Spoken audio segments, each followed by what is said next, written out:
നമുക്കിപ്പോൾ ഉള്ളത് സംഗമേശ്വരൻ മാണിക്യം അയ്യർ. നിങ്ങളൊക്കെ ഒരു 3 വർഷമോ 5 വർഷമോ മുൻപ് ഡിലീറ്റ് ചെയ്തൊരു ഫയൽ അല്ലെങ്കിൽ ഒരു സെറ്റ് ഓഫ് ഫയൽസ് ഈസി ആയിട്ട് റിട്രീവ് ചെയ്യാൻ പറ്റുന്ന ഒരാളാണ്. ഒരു international cyber security and forensic expert എന്ന് പറയുമ്പോൾ എല്ലാ ഇൻ്റർനാഷണൽ കോൺവെർസേഷൻസിലും ഡിസ്കഷൻസിലൊക്കെ വളരെ വാണ്ടഡ് ആയിട്ടുള്ള ഒരാളാണ്. സാധാരണ നമ്മുടെ ഒരു മലയാളി ഡേ ടു ഡേ ഇഷ്യൂസിൽ നമ്മൾ കാണിക്കുന്ന കുറേ വിഡ്ഢിത്തങ്ങളോ മണ്ടത്തരങ്ങളോ അല്ലെങ്കിൽ ബാഡ് ഹാബിറ്റ്സോ ഉണ്ടാവുമല്ലോ. അങ്ങനെയുള്ള കുറച്ച് കാര്യങ്ങളൊന്ന് ലിസ്റ്റ് ചെയ്ത് തരാൻ പറ്റും? തീർച്ചയായും. നമ്മൾ ഇപ്പോൾ കണ്ടുവരുന്ന കുറേ സോഷ്യൽ മീഡിയ ബിഹേവിയേഴ്സ് അല്ലെങ്കിൽ ഓൺലൈൻ ബിഹേവിയേഴ്സ് നോക്കിക്കഴിഞ്ഞാൽ ഓവർ ഷെയറിങ് ഓഫ് ഇൻഫർമേഷൻ തീർച്ചയായിട്ടും ചെയ്യുന്നുണ്ട്. അതായത് ആവശ്യത്തിൽ കവിഞ്ഞ കാര്യങ്ങൾ ഓൺലൈനിൽ നമ്മളെല്ലാവരും തന്നെ ഷെയർ ചെയ്യുന്നുണ്ട്. അതിപ്പോൾ ഏത് സോഷ്യൽ മീഡിയ പ്ലാറ്റ്ഫോം എടുത്താലും നമ്മൾ ബെയർ മിനിമം കാര്യങ്ങൾ മാത്രമേ ഷെയർ ചെയ്യാൻ പാടുള്ളൂ എന്നുള്ളതാണ് ശരിക്കും പറഞ്ഞാൽ സെക്യൂരിറ്റി ഗൈഡ് ലൈൻസിൽ പറയുന്നത്. പക്ഷേ അങ്ങനെ നോക്കുന്ന കാര്യങ്ങളൊക്കെ തന്നെ നോക്കിക്കഴിഞ്ഞാൽ എല്ലാവരും കുറച്ച് ഓവറായിട്ടാണ് ഷെയർ ചെയ്യുന്നത്. അപ്പോൾ ചോദിക്കുന്ന കാര്യങ്ങളിലും കൂടുതലായിട്ടുള്ള കാര്യങ്ങൾ ഷെയർ ചെയ്യുക. ഇപ്പോൾ ഒരു വെക്കേഷൻ പോകുന്നുണ്ടെങ്കിൽ വെക്കേഷൻ്റെ ഡീറ്റെയിൽസ്, നമ്മൾ ഏത് ഫ്ലൈറ്റ് എടുക്കുന്നു, അതിൻ്റെ ബോർഡിംഗ് പാസ് അടക്കമൊക്കെ ചിലപ്പോൾ ആൾക്കാർ പോസ്റ്റ് ചെയ്യുന്നത് കാണുന്നുണ്ട്. അപ്പോൾ നമ്മളെക്കുറിച്ചുള്ള ഇൻഫർമേഷൻ നമ്മൾ പറയുന്നതിനേക്കാളും കൂടുതൽ സോഷ്യൽ മീഡിയ ക്യാപ്ചർ ചെയ്തുകൊണ്ടിരിക്കുകയാണ്. ഈ ഇൻഫർമേഷൻ ക്യാപ്ചർ ചെയ്ത് കഴിഞ്ഞാൽ അത് പല രീതിയിലും ഉപയോഗപ്പെടുത്താൻ സാധ്യതകളുണ്ട്. അത് ഏതൊക്കെ രീതിയിൽ ഉപയോഗപ്പെടുത്തും എന്ന് പറഞ്ഞു കഴിഞ്ഞാൽ നമ്മളുടെ ഡേറ്റ ചിലപ്പോൾ ഡേറ്റ ബ്രോക്കേഴ്സിന് ക്യാപ്ചർ ചെയ്യാൻ പറ്റും. അപ്പോൾ ആ ഡേറ്റ ബ്രോക്കേഴ്സ് നമ്മുടെ ഡേറ്റ ബാക്കിയുള്ളവർക്ക് വിറ്റ് ചിലപ്പോൾ അവർ പണം ഉണ്ടാക്കുന്നുണ്ടാവും. അപ്പോൾ ഇതൊക്കെ കോമൺ ആയിട്ട് കണ്ടുവരുന്ന കുറച്ച് കാര്യങ്ങളാണ്. പിന്നെ നമ്മൾ കണ്ടുവരുന്ന കാര്യങ്ങൾ എന്താണെന്ന് വെച്ച് കഴിഞ്ഞാൽ ഫിയർ സൈക്കോളജി, അതുമൂലമുണ്ടാകുന്ന ഈ ഡിജിറ്റൽ അറസ്റ്റ്, വെർച്വൽ അറസ്റ്റ്, അതിൻ്റെയൊക്കെ എണ്ണം കൂടിക്കൊണ്ടുവരികയാണ്. ഇപ്പോൾ 2-3 ദിവസം മുമ്പത്തെ പ്രമുഖ മലയാള മാധ്യമങ്ങളൊക്കെ, അതായത് പ്രിൻ്റ് ഡെയിലീസൊക്കെ നോക്കിക്കഴിഞ്ഞാൽ നമുക്കതിൽ തീർച്ചയായിട്ടും ഇത് കാണാവുന്നതാണ്. അതായത് എന്തൊക്കെ അറ്റാക്ക് പാറ്റേൺസ് ആണ് നടക്കുന്നത്, എന്തൊക്കെയാണ് അതിൻ്റെ എത്ര പണമാണ് ശരിക്കും പറഞ്ഞു കഴിഞ്ഞാൽ ഈ ഫൈനാൻഷ്യൽ ഫ്രോഡും സ്കാമും ഈ വെർച്വൽ അറസ്റ്റ്, ഡിജിറ്റൽ അറസ്റ്റ് മുഖാന്തരം തട്ടിയെടുത്തുകൊണ്ട് പോകുന്നത് എന്നുള്ളത് തീർച്ചയായിട്ടും കാണുന്നതാണ്. അതെന്തുകൊണ്ട് സംഭവിക്കുന്നു എന്നുള്ളതും നമ്മൾ ചിന്തിക്കേണ്ട കാര്യം തന്നെയാണ്. ഇത് എത്രത്തോളം ഒരു ഡിവൈസ് നമ്മൾ ഉപയോഗിക്കുമ്പോൾ എത്രത്തോളം സെക്യൂർ ആണത്? അതായത് ഇപ്പോൾ നമ്മൾ പറയും, പലർക്കും അറിയാത്തൊരു camera is on most of the time എന്ന് പറയും. പക്ഷേ നമ്മൾ ഓൺ അല്ലെങ്കിലും അത് അത്തരം കാര്യങ്ങൾ, അതായത് ഇപ്പോൾ ഇതൊക്കെ നമ്മളിപ്പോൾ ഈ സെക്യൂരിറ്റി നമ്മൾ ഷെയറിങ് ഇതൊക്കെ നിർത്താമെന്ന് വെച്ചാലും നമ്മൾ ഡേ ടു ഡേ യൂസ് ചെയ്യുന്ന കുറേ എക്യുപ്മെൻറ്റ്സും ഗാഡ്ജറ്റ്സും ഉണ്ടല്ലോ. അതിനകത്ത് ഇത്തരം കാര്യങ്ങളിൽ എത്രത്തോളം നമ്മൾ സെക്യൂർ ആവണം, എന്താ ചെയ്യേണ്ടത് അതിനു വേണ്ടി? ഇപ്പോൾ നമ്മളൊരു ഡിവൈസ് യൂസ് ചെയ്യുമ്പോൾ ഇന്നത്തെ കാലത്ത് നമ്മൾ യൂസ് ചെയ്യുന്ന ഫോണുകൾ സ്മാർട്ട് ഫോണുകളാണ്. അത് എന്തുകൊണ്ടാണെന്ന് വെച്ച് കഴിഞ്ഞാൽ phone is smarter than human beings. അപ്പോൾ നമ്മൾ എല്ലാ സമയവും നിരീക്ഷിച്ചുകൊണ്ടിരിക്കുന്നു നമ്മൾ ഏതൊക്കെ ആപ്പുകൾ നമ്മുടെ ഫോണിൽ ഇൻസ്റ്റാൾ ചെയ്തിട്ടുണ്ട് എന്നുള്ളതും വളരെ ഇമ്പോർട്ടൻ്റ് ആയ ഒരു കാര്യമാണ്. അതുപോലെ ആപ്പുകൾ ഇൻസ്റ്റാൾ ചെയ്യുമ്പോൾ തന്നെ ആപ്പിന് എന്തൊക്കെ പെർമിഷൻസ് നമ്മൾ കൊടുക്കുന്നു എന്നതും ശ്രദ്ധിക്കേണ്ട കാര്യം തന്നെയാണ്. ഇപ്പോൾ ഒരു ആപ്പ് ഇൻസ്റ്റാൾ ചെയ്ത് കഴിഞ്ഞാൽ നമ്മളുടെ ഫോൺ ബുക്ക് അല്ലെങ്കിൽ നമ്മളുടെ കോൺടാക്റ്റ് ലിസ്റ്റിലേക്ക് ആക്സസ് വേണമെന്ന് ചോദിച്ചു കഴിഞ്ഞാൽ അത് എന്തുകൊണ്ടാണ് എന്ന് ആലോചിച്ച് അതിന് വേണമെങ്കിൽ മാത്രം കൊടുത്താൽ മതി എന്നാണ് സെക്യൂരിറ്റി ഗൈഡ് ലൈൻസ് പറയുന്നത്.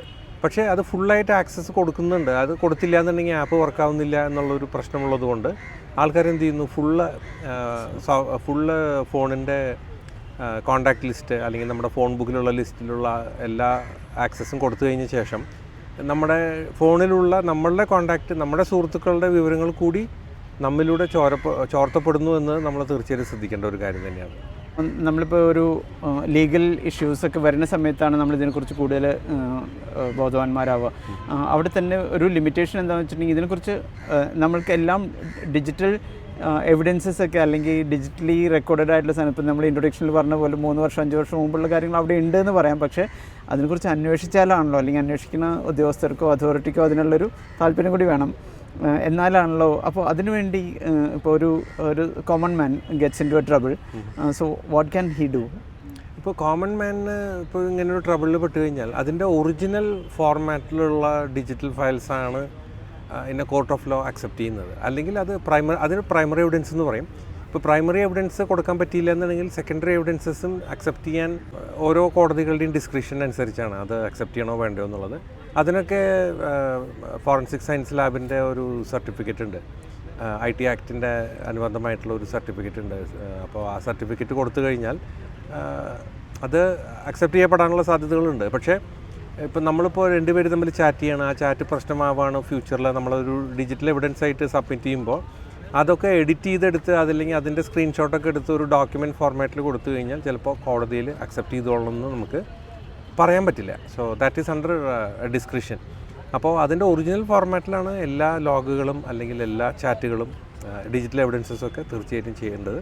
അത് എവിഡൻസ് ഗ്യാദർ ചെയ്യുന്നതിൻ്റെ ഭാഗമായി തന്നെ തീർച്ചയായിട്ടും അതിൻ്റെ ചെയിൻ ഓഫ് കസ്റ്റഡി, അതാണ് ആരാണ് ഇതെടുക്കുന്നത്, തെളിവായി സ്വീകരിക്കുന്നത്, അതെങ്ങനെ പ്രിസർവ് ചെയ്യുന്നു, എങ്ങനെ പ്രിസർവ് ചെയ്ത ശേഷം അതെങ്ങനെയാണ് ഒരു കോടതിയിൽ തെളിവായി സബ്മിറ്റ് ചെയ്യപ്പെടുന്നത് എന്നതും ഇമ്പോർട്ടൻ്റ് ആണ്. അപ്പോൾ ഇതിൽ കുറേ കാര്യങ്ങളുണ്ട്. അപ്പോൾ നിങ്ങൾക്ക് ഡിജിറ്റലായിട്ട് നിങ്ങൾ അനുഭവിക്കുന്ന അല്ലെങ്കിൽ നിങ്ങൾക്ക് ഒരു പ്രശ്നമുണ്ടായിക്കഴിഞ്ഞാൽ അതിൻ്റെ ഒറിജിനൽസ് എല്ലാം പ്രിസർവ് ചെയ്ത് വെച്ച് ഒറിജിനൽ ഫോർമാറ്റിൽ തന്നെയാണ് നിങ്ങൾ സബ്മിറ്റ് ചെയ്യേണ്ടത്. ഇപ്പം നേരത്തെ നമ്മൾ മലയാളി ബാഡ് ഹാബിറ്റ്സിൻ്റെ കാര്യം പറഞ്ഞു.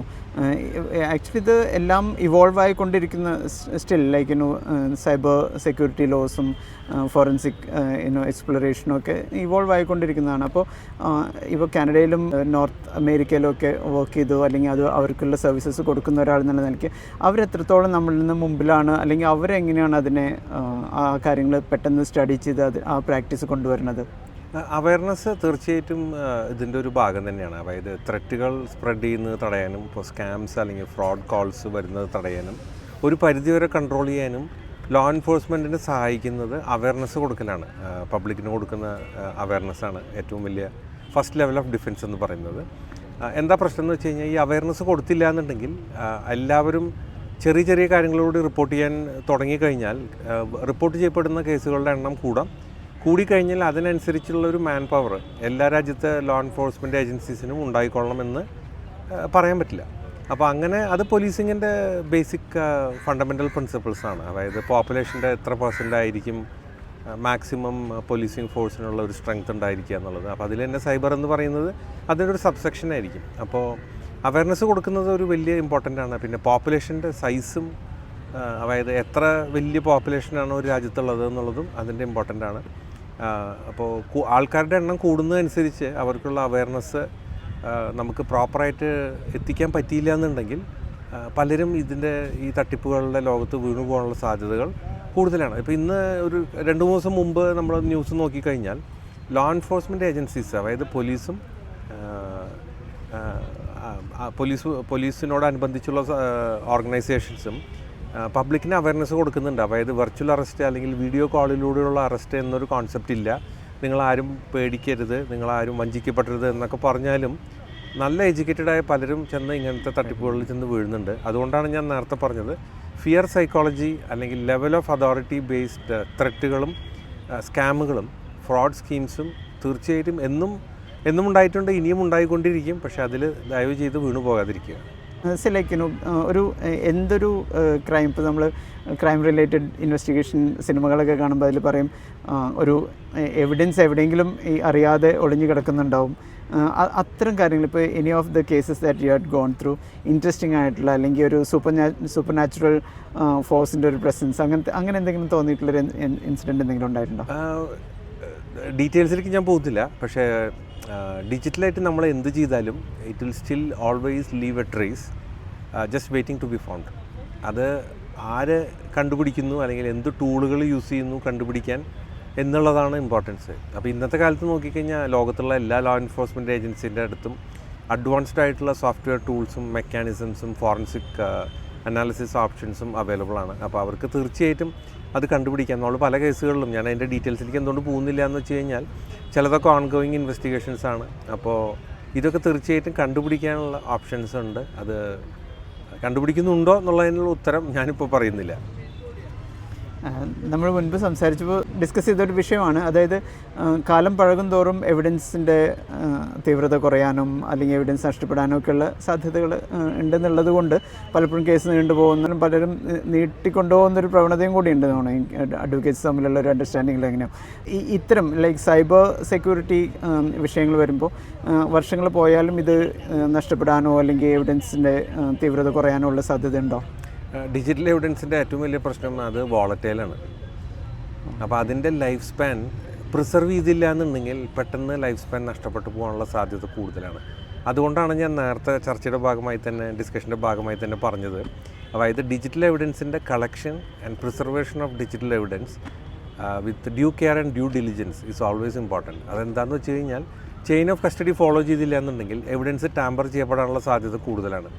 ഇപ്പോൾ ഫോർ എക്സാമ്പിൾ നമ്മൾ ഒരു മൊബൈൽ ഫോൺ അല്ലെങ്കിൽ മൊബൈൽ ഡിവൈസാണ് ഒരു കേസിനാസ്പദമായ ഒരു ഡിജിറ്റൽ ഡിവൈസ് എന്നുണ്ടെങ്കിൽ അത് സറണ്ടർ ചെയ്യാൻ പറഞ്ഞു കഴിഞ്ഞാൽ ചിലപ്പോൾ അത് ഫോർമാറ്റ് ചെയ്യുകയോ അത് വൈപ്പ് ചെയ്യുകയോ ഷ്രെഡൊക്കെ ചെയ്ത ശേഷം സബ്മിറ്റ് ചെയ്ത് കഴിഞ്ഞാൽ അതിൻ്റെ എവിഡൻഷ്യറി വാല്യൂ നഷ്ടപ്പെട്ടു എന്ന് തന്നെ പറയാൻ പറ്റും. ബട്ട് റിക്കവർ ചെയ്യാനുള്ള ടൂൾസ് അവൈലബിൾ ആണ്. അത് ഏത് ഏജൻസി എങ്ങനെ ഉപയോഗിക്കുന്നു എന്നുള്ളതും പ്രോട്ടോക്കോൾ ബേസ് ചെയ്തിട്ടാണ് ഇതൊക്കെ ചെയ്യുന്നത്. അപ്പോൾ അവരുടെ ഇൻവെസ്റ്റിഗേഷൻ പ്രോട്ടോക്കോൾ അനുസരിച്ച് ഇങ്ങനത്തെ ടൂൾസൊക്കെ യൂസ് ചെയ്ത് കഴിഞ്ഞാൽ ഒരു പരിധിവരെ നമുക്ക് തീർച്ചയായിട്ടും കണ്ടെത്താൻ പറ്റും. There are destruction options. അതിനെക്കുറിച്ച് ഞാൻ പറയുന്നത് ശരിയല്ല. As part of my professional ethics എന്തൊക്കെ ടൂൾസ് യൂസ് ചെയ്ത് നമുക്ക് അത് എവിഡൻസ് ഡിസ്ട്രോയ് ചെയ്യാമെന്ന് ഞാൻ പറയുന്നത് ശരിയല്ല. ബട്ട് ടൂൾസ് അവൈലബിൾ ആണ്. അപ്പോൾ ഈ ടൂൾസ് രണ്ടുപേർക്കും അവൈലബിൾ ആണ്. ലോ എൻഫോഴ്സ്മെൻറ്റ് ഏജൻസീസിന് അവൈലബിൾ ആണ്. അപ്പോൾ മാനിപ്പുലേറ്റ് ചെയ്യണം എന്ന് ഉദ്ദേശിക്കുന്ന ആൾക്കാർക്കും അവൈലബിൾ ആണ്. So it is N open market. So അതൊരു പ്രശ്നം തന്നെയാണ്.